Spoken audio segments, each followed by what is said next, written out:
So we've got It's people like when showing up.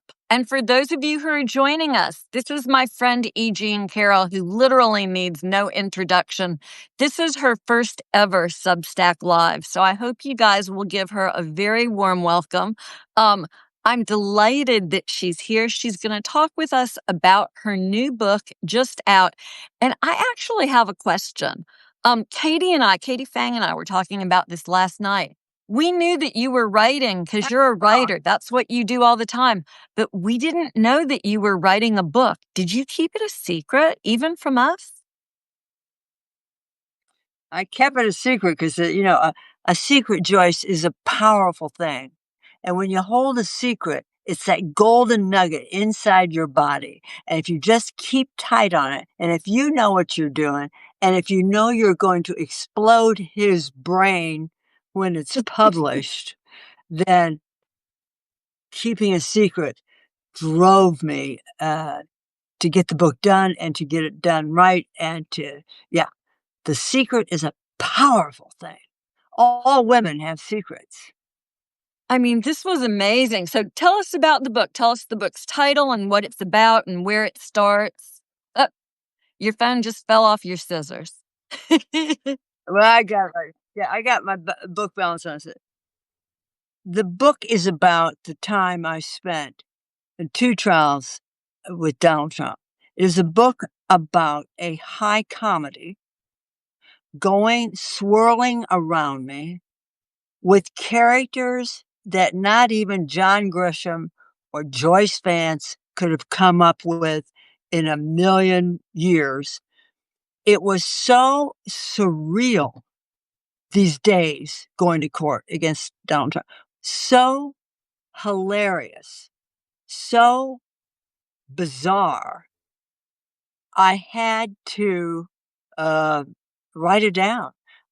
Joyce, he is rewriting history. So what I am doing is writing the facts. And I had to get it down. I wrote it down, and now I'm publishing it, and now I'm talking to you. That is utterly amazing. I mean, these are the 2 defamation cases, one of the biggest, legal bruisings Donald Trump has taken, where you sue him for defaming you and you win. Well, about that. Can I ask you about one detail? This is maybe a little bit gossipy, but why not? Alina Habba in the second trial, right? He has a different lawyer. Joe Tacopina is the lawyer in the first trial that he loses. And then the second trial, along comes Alina Habba, who is now the acting, or I think the interim United States Attorney in the District of New Jersey. Back then, she's representing Donald Trump personally. And she at one point makes a statement about how if she could choose between being smart and pretty, she would choose being pretty. What was it like watching her operate in court? Well, she's extraordinarily bright. The reporters who reported on the trial said Alina Habba is stupid. Alina Habba is dumb. Alina Habba is slow. She is one of the smartest people you ever want to run into. She doesn't know anything about the law. She didn't know how to cite a line of transcript. Of a deposition. She did not know how to introduce a document. She didn't know diddly squat about legal matters. But Joyce, she was a genius at cross-examination. A genius. I felt like Snow White, and that she was the evil queen giving me the apple. Every one of her questions was an accusation. It was, and the way she was forming a picture of me for the jury, that I was a sex-crazed, lunatic, lying gold digger. So every one of her questions was framed around this. By the way, presented in the sweetest. I hate to ask you, Miss Carroll, but did you say penis in this tweet? So she talked about the penis tweets so long and so much, I thought she was about to grow one. but that was that her presentation. She has a beautiful voice. She's beautiful looking. She dresses stunning. She's mesmerizing in court to watch. The jury loved her.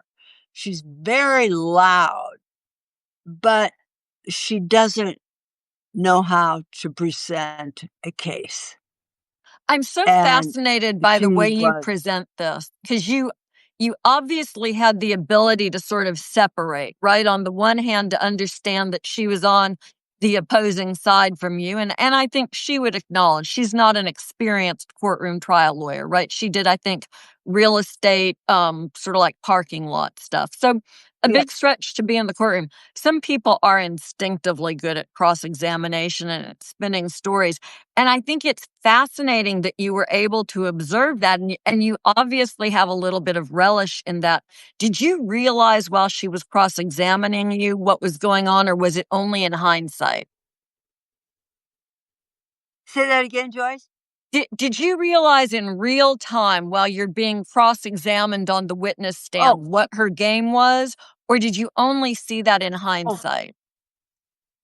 no, no, no, Joyce. It was her game was present from the very instant she walked in and said, "Hello, Miss Carroll." You know, um, Joyce. I don't think people understand that during a trial, the two opposing teams of lawyers are very friendly. The two teams joshed, nudged, ate together, met together, sent borasses back and forth in their emails. That's an Indiana word meaning a really evil private joke.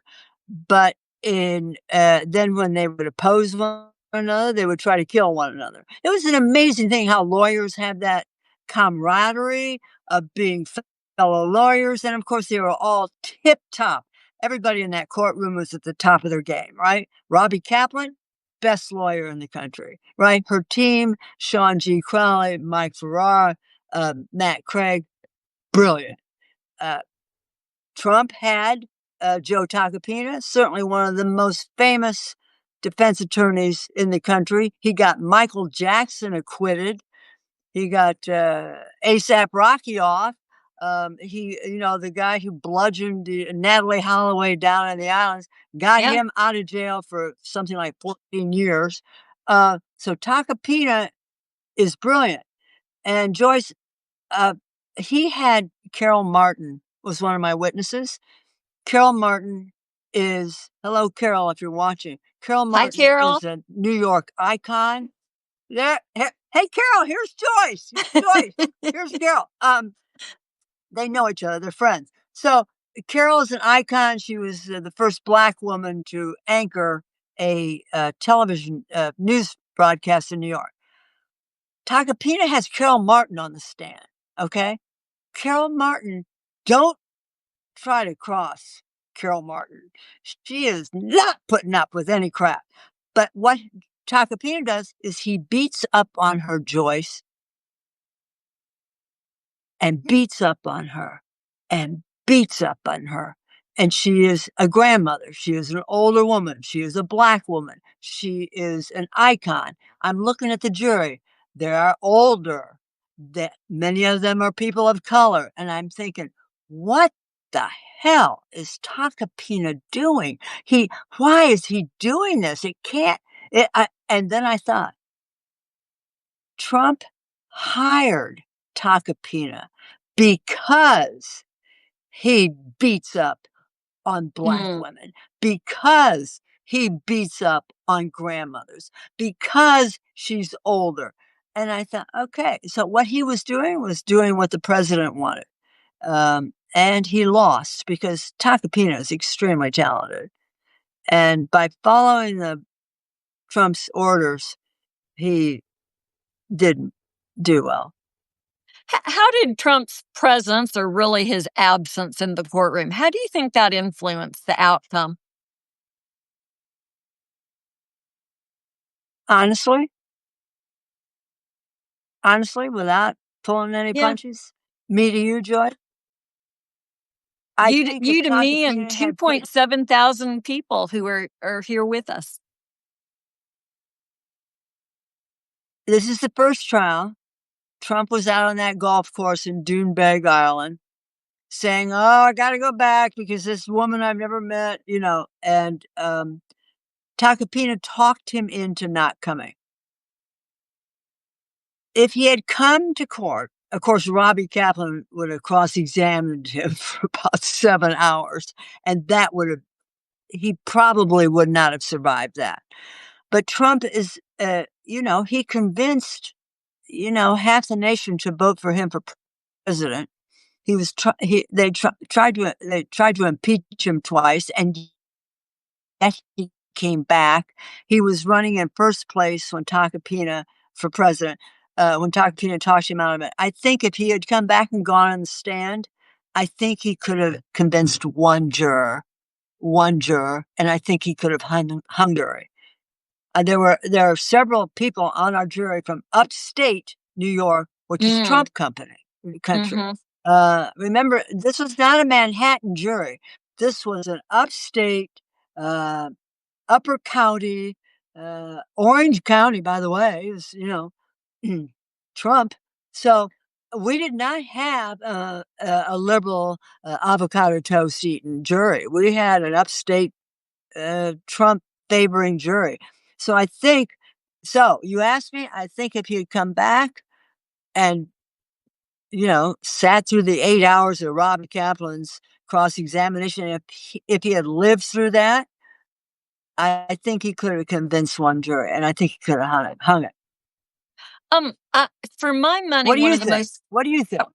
You know, I tend to think that you're right. I think if he had sat in the courtroom and restrained himself and told his side of the story, perhaps he could have persuaded enough jurors. But that's not his makeup, not his character. Um, was never going to happen. And the thing that would have just, I think, killed him in cross examination, and for my money, the most compelling moment in the trial really happens in his deposition, right? Where Robbie's deposing Yeah. him and she shows him that photo and he looks at a picture of you around the time and he says, "Oh, that's my second wife, Marla." I mean, how did that feel to you? How did that impact you when you found out about it? Well, I wasn't in the deposition room. It took place down in Mar-a-Lago, and Robbie Kaplan says that, Mar-a-Lago, when they were down there, was sort of grimy and sort of sooty and dirty, and sort of the gilt walls were peeling, and it was not on its last legs. It's one of the great houses in America, but it was, and no lunch was provided, and even Alina Habba was embarrassed when he said no lunch for these people. Alina got them lunch. Um, uh, I wasn't there, but when they got out of the deposition, he got towards the airport and got on the phone. They could not believe it. They just, because he was so adamant in that Robbie made sure in the deposition to ask where he was sitting when he said I was not his type. He was sitting at the Resolute desk in the Oval Office. He had seen, and then Mm, Joyce, she prepared him 3 times. She told him 3 times in the deposition, I will show you a photograph. You're about to see a photograph of E. Jean Carroll. We are going to look at photographs of E. Jean. She told him 3 times, we're going to look at photographs of E. Jean Carroll. And then she presents this photo with two couples. And he says, "This is John Johnson. He's an anchor." That was my husband. And he said, and he pointed to Ivana. He didn't quite know who that was. He pointed to me and he said, "That's Marla." And mommy said, "You're this woman." And he said, "Yeah, that's Marla. That's my wife." And then Habba, of course, jumped in. "No, that's Carol." Um, so the lawyers called me right afterwards. And this was after he had vehemently said, she's so unattractive. I would never, never go near her. I had a feeling they thought they won the case right there. I mean, they were mm. over the moon. They just over the moon about that. How did the jury react when that was presented in court at trial? Well, Trump was in the courtroom both times we presented that at both trials. But the Yeah. amazing thing was to watch Trump sitting in the room watching the deposition of where he screwed up. And the jury was riveted. It's a riveting moment. It's just you watching a man make a total ass out of himself. Just a total he just looked like such a liar. He was just it was an amazing they were fascinated by him. Every moan, every groan. They couldn't get enough of him. So it was hard looking at them. You didn't know whether they loved him or they didn't like him, but he was like a big hit TV show. You watch whether love him or not. Um, he was endlessly uh, complaining as he sat at the defendant's table. Joyce just spitting and moaning and groaning and bawling like a baby and hissing and sounding like a jet exhaust. I mean, it was a constant stream. Well, you know juries. How would that affect a juror you were presenting a case to? I mean, juries take in every minute, whatever it is that happens in front of them, they take in. But what I don't know that I noticed that because obviously we didn't, have a great focus on cameras in the courtroom. I mean, he was like, I remember seeing that he was reacting, that he was audibly saying things that the judge cautioned him a couple times. Was it more than that? I mean, you used the word bawling. No, no, he was loud. He was a nasty man. And he was talking about Judge Kaplan. Never Mm. met. He literally said, I heard him. I could hear everything. We were sitting, we were as close as a pool table. He was right behind me, and I could reach out and touch him. Um, oh, and I wanted to reach out. Never mind. So, uh, it was. I forgot your question because I've. My question was, what was he actually doing? Was he making noise? Was he crying? What Oh, what oh was it no, actually like? no. He when we were when the oh boy, he said, "I've never met her. I don't know who she is." About 70 times during the trial. Mm, He said it constantly. And he said it so loudly that Sean G. Crowley stood up and complained. And then Robbie stood up and complained.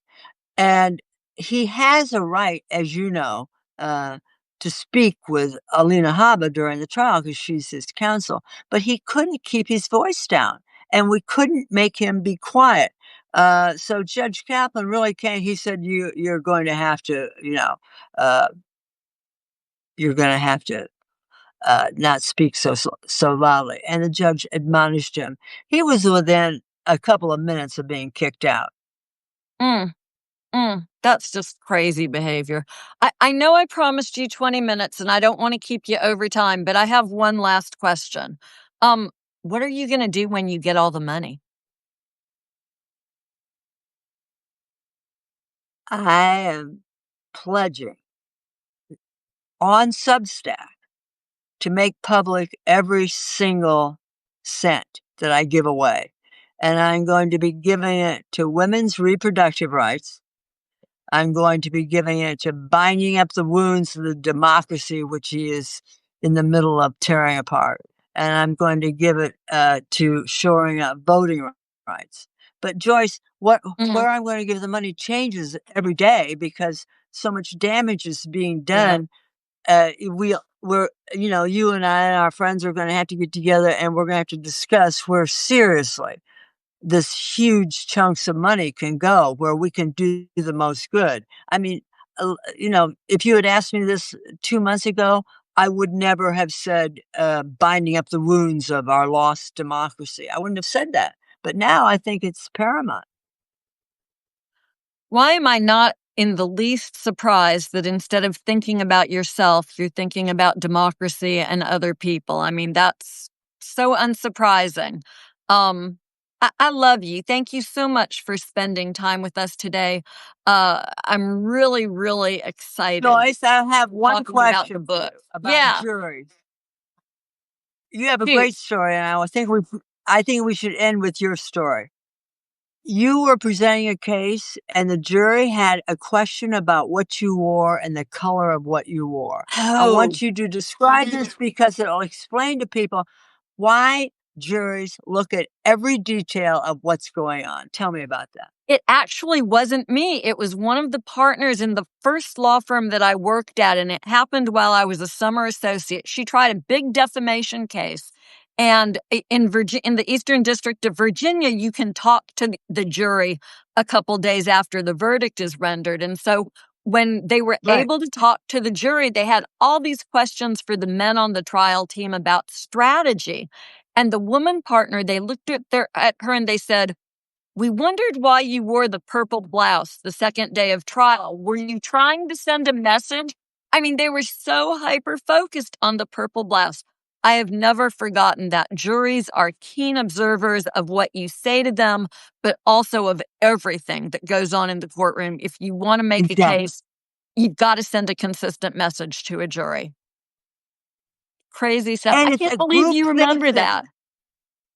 I will never forget that. It had a big impact on me, and you also warned me, and so did Mike Ferrara, that the jury are not individual men. They tend to think as a group, Yeah. and when it just sways back and forth, and you could see it when Trump was testifying, they were petrified with delight. I mean, you could see that they were watching every single detail. And there's just this old guy sitting in the chair with his apricot makeup and his hair all done up like Barbara Stanwyck in Ball of Fire.